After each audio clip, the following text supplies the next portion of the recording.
Dans cette vidéo, nous allons revenir avec vous sur quelques éléments de contexte du célèbre ouvrage de Mariama Ba intitulé Une si longue lettre.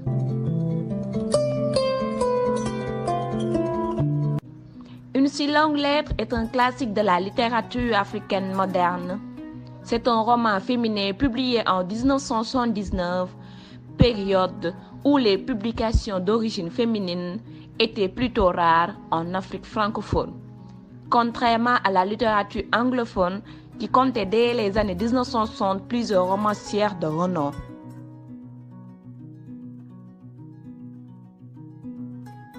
En Afrique francophone, c'est seulement à la fin des années 1970 qu'on voit émerger des écrivains femmes comme Nafissatou Diallo, Aminata Sow Fall et Mariama Ba. Sénégalaises toutes les trois, sont quelques-unes des premières femmes à prendre la plume. Concernant Mariama Ba, elle se distingue comme une romancière féministe abordant des questions qui fâchent, comme la polygamie par exemple. Ce thème est au cœur de ce roman, Une si longue lettre, qui l'a rendu célèbre.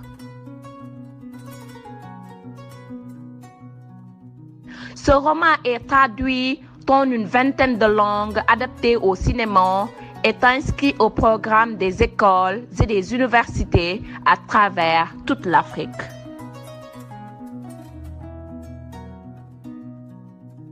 Une si longue lettre est un roman épistolaire comme l'annonce le titre.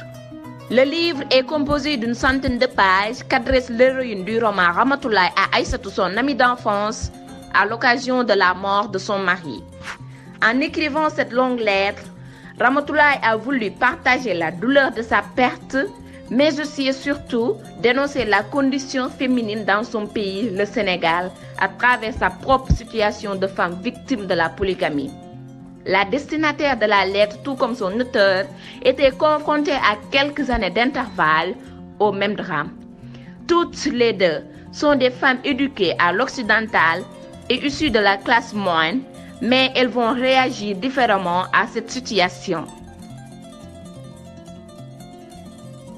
En effet, après que son époux s'est remarié, Aïssatou se révolte et quitte le foyer conjugal pour s'affirmer en tant que femme libre et indépendante financièrement.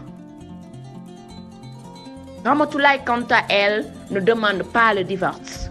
Elle continue d'assumer ses devoirs de mère de 12 enfants tout en poursuivant sa carrière professionnelle d'institutrice.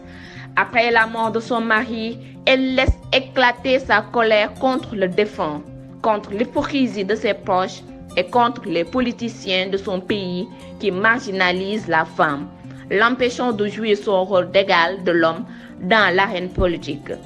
Rappelons que 20 ans après l'indépendance, on est à la fin des années 1970. Le Sénégal ne comptait que 4 députés femmes. Elle qualifie l'Assemblée nationale du Sénégal d'assemblée féministe. Ce roman, Une si longue lettre, annonce l'émergence de la voix féminine dans la littérature africaine.